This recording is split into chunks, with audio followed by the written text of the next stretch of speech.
And ఇందాక నేను రాళ్ళు వేశారు అనే టాపిక్ క్షమించాలి, మీ స్టేజ్ని కొంచెం 2 నిమిషాలు హైజాక్ చేస్తున్నాను. ఎందుకంటే దిల్ రాజు మీద ఎప్పుడు రాళ్ళు వేసే వాళ్ళ గురించి కూడా అభిమానిస్తున్న ఇంతమంది ముందు వాళ్ళ గురించి కూడా మాట్లాడాలనిపించి 2 నిమిషాలు మీడియా వారికి ఇది నా పర్సనల్ స్టేట్మెంట్గా చెప్పాలనుకున్నాను. ప్రతి సంక్రాంతికి సినిమాలు రిలీజ్ అవుతుంటాయి. రిలీజ్ అవుతున్నప్పుడల్లా డైరెక్టర్ ఇండైరెక్ట్ నేను కష్టపడి ఎదిగి ఇవాళ ఇండస్ట్రీలో ఈ పొజిషన్లో ఉన్నందుకు ఎప్పుడు ప్రతి సంక్రాంతికి ఏదో రకంగా కాంట్రవర్షియల్ చేస్తూ నా పైన స్టోన్స్ వేస్తూనే ఉంటారు. అది ఆల్మోస్ట్ మీరు అందరికీ తెలియంది కాదు, 7-8 ఇయర్స్ నుంచి నడుస్తూనే ఉంది. సో నేను చిరంజీవి గారు మాట్లాడుతూ వారు ఎంత బాగా చెప్పారు, దిల్ రాజుకు తెలుసు దేనికి ఎలా ఏం చెయ్యాలి అని, ఈజ్ ఎక్స్పీరియన్స్ పర్సన్ అని. కానీ ఈరోజు కొందరు వెబ్సైట్లలో చిరంజీవి గారు మాట్లాడిన దాన్ని ఇంకొకలాగా టర్న్ చేసి రాశారు. అవి 2 ప్రముఖ వెబ్సైట్లే.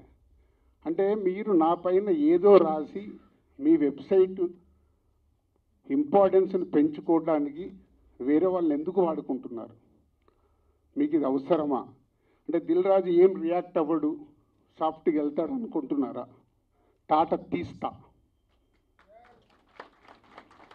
చాలా రోజుల నుంచి ఓపిక పడుతున్నాను, ఎందుకు అని సాఫ్ట్గా వెళ్దామని. సంబంధం లేకుండా పోనీ ఆ ప్రొడ్యూసర్ వచ్చి మీ దగ్గర ఏమన్నా మాట్లాడా? మీకు అంత దమ్ముంటే ఆ ప్రొడ్యూసర్ని నన్ను స్టేజ్ పై పిలిచి కూర్చోబెట్టి క్వశ్చన్స్ వేయండి. ఎందుకు ప్రతి సంక్రాంతికి నన్నే టార్గెట్ చేయాలి?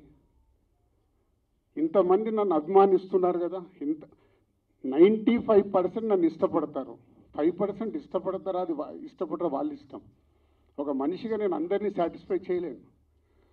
సాటిస్ఫై చేస్తున్నాను కాబట్టి ఇండస్ట్రీలో నాకు ఈరోజు ఇంత మంచి పేరుంది. మీ అందరికీ తెలుసు, దిల్ రాజు అంటే ఒక బ్రాండ్ బిల్డ్ చేశా. వ్యాపార పరంగా వచ్చే కొన్ని కాంట్రవర్షియల్స్ని మీరు అడ్వాంటేజ్గా తీసుకొని ప్రతి సంక్రాంతికి మీ వెబ్సైట్లు, మీ కొన్ని యూట్యూబ్ ఛానల్స్ కొన్నిటికి వాడుకుంటున్నారు. అది 100% తప్పు. మొన్న జరిగిన ఈ సంక్రాంతి రిలీజ్ల గురించి ఛాంబర్లో మీటింగ్ పెట్టి ఛాంబర్ ద్వారా డీల్ చేసి రవితేజ గారిని కన్విన్స్ చేసి ఒక సినిమాని సంక్రాంతి నుంచి జరిపాం. అది ఎంత కష్టం అది మాకు తెలుసు.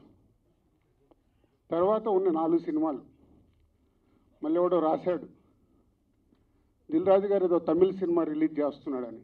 ఎవడు చెప్పాడురా నీకు నేను రిలీజ్ చేస్తున్నానని? ఎవడు చెప్పాడు? నీ దగ్గర ప్రూఫ్ ఉందా నేను చేస్తున్నానని ఉందా? ఆ తమిళ సినిమాను కూడా రిలీజ్ పోస్ట్పోన్ చేయించింది నేను, తెలుగులో రిలీజ్ వద్దు అని. మీకు తెలియని న్యూస్లు రాసుకుంటూ ఎందుకు వాడుకుంటున్నారు? ఇందాక నేను అన్నాను కదా, తాట తీస్తాను.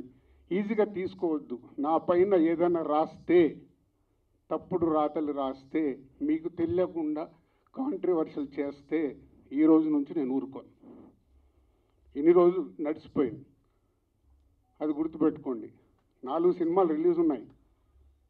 మహేష్ బాబు గారు, వెంకటేష్ గారు, నాగార్జున గారు, దాంతోపాటు హనుమాన్ సినిమాని నేను రిలీజు ఆపాలి అని చెప్పానని రాశారు. ప్రొడ్యూసర్ని, డైరెక్టర్ని నన్ను పిలిచి నేను సినిమా ఆపాలని అడిగానా? సినిమా 14వ తారీఖు రిలీజ్ చేసేయండి అని చెప్పాను. 12 మహేష్ బాబు సినిమా ఉంది కాబట్టి 14th చేస్తే మీ సినిమాకు ఉపయోగం, మీ సినిమాకు నంబర్ ఆఫ్ థియేటర్స్ దొరుకుతాయని చెప్పాను. కానీ దాన్ని ఇంకొక విధంగా మార్చి రాశారు. చిరంజీవి గారు మాట్లాడింది ఇంకొకలాగా కన్వర్ట్ చేసి రాస్తున్నారు. మీకు కావాల్సిన దాన్ని హైలైట్ చేయకండి. నెగిటివ్ వైబ్స్ ఉండకుండా పాజిటివ్గా బతికితే బాగుంటుంది. నెగిటివ్గా బ్రతకడం ఇంపార్టెంట్ కాదు, అందరం పోయే వాళ్ళమే, ఇక్కడ ఉండటానికి రాలా. నెగిటివ్ ఎందుకు? నెగిటివ్ వైబ్స్ ఎందుకు?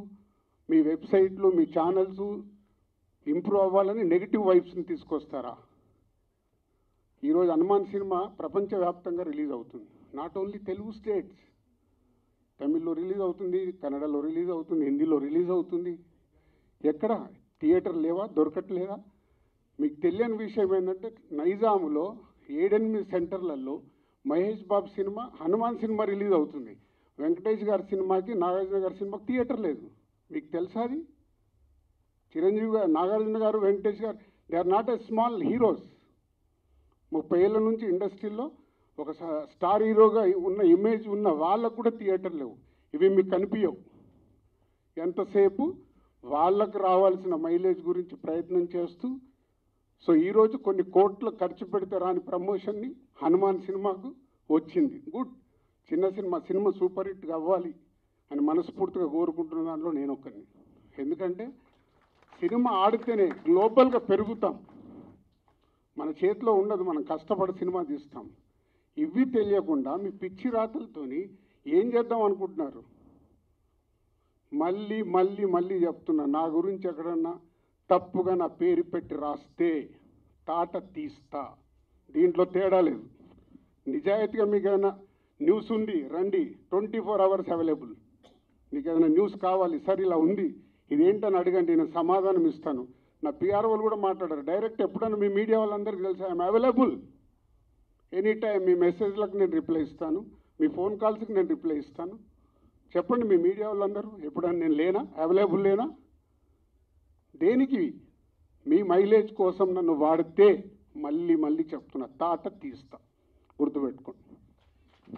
అండ్ సారీ అండి, మీ డయాస్ వాడుకోవాల్సి వచ్చింది. చాలా ఎమోషనల్గా ఉన్నా.